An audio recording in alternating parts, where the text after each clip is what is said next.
hacking the Retevis RT-52 dual band DMR radio so that it will enable the 220 megahertz band today on Ham Radio 2.0.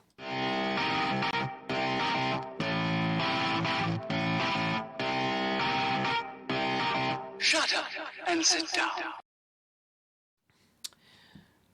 Hey guys, welcome to Ham Radio 2.0. My name's Jason. I'm KC5HWB. You can see it in my hat right here. This is actually green text, but since I have a green screen, it looks like almost transparent with the blue background. Oh, fun with green screens. On this channel, we do reviews and how-tos of everything that's new in amateur radio, so if that's something that interests you, please consider subscribing below and clicking on that like button. All right, so if you watch right here, I'm going to post it right there on a YouTube card. You will see the review I did for the Retevis RT-52 dual band DMR radio, which looks like this. I can probably go ahead and switch over, and this is the Retevis radio. It's got a really nice screen on it. It's got, black background with white text. The battery's almost dead. I charged it for a few minutes before starting this video. So you will see 223.500 there. And then I've got my trusty TYT tri-band here with the TH350. Turn that alarm off. And I will show you KC5HWB testing on 223.500, 1, 2, 3, 4. And the battery just died. So here's what we do. Put that in the charger for a minute. You can see right there, it's selected on the middle band, 223.500. That's where I was just talking before the battery died. Threw out my call sign for those of you who care about that sort of thing. No, I'm just kidding. We're not on a dummy load right now, so I need to throw out my call sign, which I did. So here's what we do. I'm going to take, let's see, I'm going to go over here. So I will say real quick that some of you have watched my videos for the last 4 or 5 years. It'll be 5 years in May. Going to do probably a couple of really cool giveaways at that point in time. I started out with a website called GrapevineAmateurRadio.com, where I sold radios. I pretty much shut that down about a year ago, 9-10 months ago, something like that. I don't remember exactly when it was, sometime in 2019. And on that website now, if you go to GrapevineAmateurRadio.com, you can find swag, t-shirts, beer mugs, caps, and stuff like that that advertise this video series, including this maroon one I'm wearing right here with my logo on it. So that happened last year, and I'm still getting rid of some stuff that's in inventory. I haven't ordered anything in like 8 months, but I'm still getting rid of stuff in inventory. And one of the things I have left in inventory is this RT-52. I have, at the time of this recording, 20-ish of them.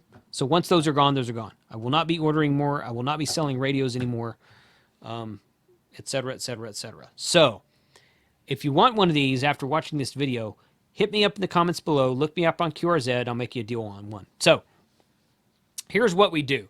If you, I'm going to go over here. Yeah, that's right there. And I'm going to say, okay, so this is the Retevis RT-52 programming software. And you can see right there that I have it programmed for 223.500. This is a dual band radio. And I've hacked it so that it's basically now a tri-band radio. I don't know if it'll do DMR on 220, but do you really care? Because right now there is no such thing.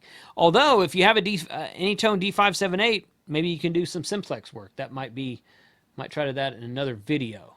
So what we do is the first thing you want to do is plug the radio in and read it. Yeah, there we go. So I've got this. I've got this right here. It's a standard 2-prong Kenwood plug. I'm going to plug it in.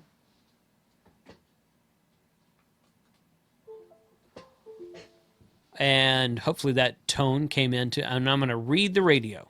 Okay? Simple enough. And as soon as I read the radio, the code plug gets loaded into random access memory on the computer in the software. Okay, so read successful right there. So we're going to click OK. And then I'm going to open this up. I'm going to go to basic information, and you can see right here where it says 400, frequency range 1 is 400 480. Frequency range 2 is 136 to 260. So it's opened up from 136 to 260. I'm not giving you any advice or instruction to do this for FCC purposes, but I will tell you that there's a lot of people that take their ICOM and Yaesu radios and open them up for Mars mod and use them on bands outside of amateur radio. So good, bad, right, wrong, ugly, I don't care. I'm just telling you that's what people do. So so now let's kill that and turn that one on. Okay, now I'm going to go over here. Okay, so what I'm going to do is I'm going to hold down the Shift, Control, Alt button, and I'm going to hit F11 over here, which you can't see that on the screen right now. F11. Okay, Shift, Control, and actually I need to make sure my window, I need to make sure my RT-52 programming software window is selected first. And then I'm going to hit Shift, Control, Alt, and F11, and it's going to pop up that box right there that you can see in the top corner that says password. The password is going to be DMR capitalized and 5 zeros. Now, once you do that, okay, what you've basically done is opened up the, see, change battery pack. What you've basically done is opened up the radio to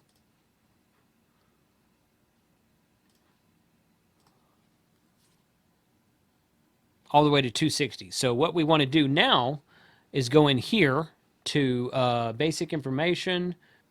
So the basic information tab is the first one on the top, right there.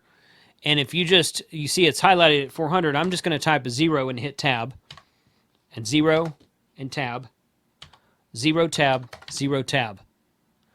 And what that does is it doesn't take it down to 0, down or up to 0. It just takes it to its maximum lower or higher range. So you'll see now I already did this before the video just to make sure it worked. Okay, now you'll see it's 400 to 480 and 136 to 260. Now I can go back in here to my channels menu right here. And it will take, but previous to that, if I were to type 224.800 in this menu, it wouldn't take it. It would blank out. Okay, but now I can type 224.800 here with the offset transmit here. Wideband, it did leave it as narrowband, but I changed that. Set the CTCSS PL tone here, and then set your timeout timer there. Save that, or as soon as you click off of it, it's saved. I set the simplex channel here, 223.5, both transmit and receive. Timeout timer is 180. Oh, that is a narrowband. Okay, let's change that. I forgot to change that. CTCSS is turned off. And now I'm going to write it back to the radio. Oh, right, I unplugged it to put it in my charger.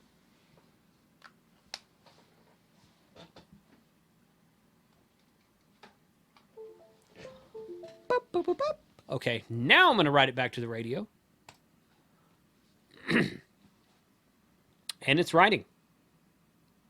Really cool stuff. So now we're going to have, now we've taken this dual band DMR Retevis RT-52 radio and turned it into a tri-band DMR. And again, I don't know if tri-band works on the 220 band, but again, do you really care? At the time of this recording, there's nothing on 220 DMR. So this is an analog channel, and I'm going to grab my, let me change this over here. And I'm going to grab my TH350 from TYT. Whoa. Hello, KC5HWB. Oh, let's turn that down. There we go. KC5HWB testing on 220 analog simplex. It's louder now because I changed it from narrow to wideband. Okay, hello, 1, 2, 3. Let's turn that up. There we go. There we go. Right there. KC5HWB testing on 223.5 simplex, 220 analog frequency.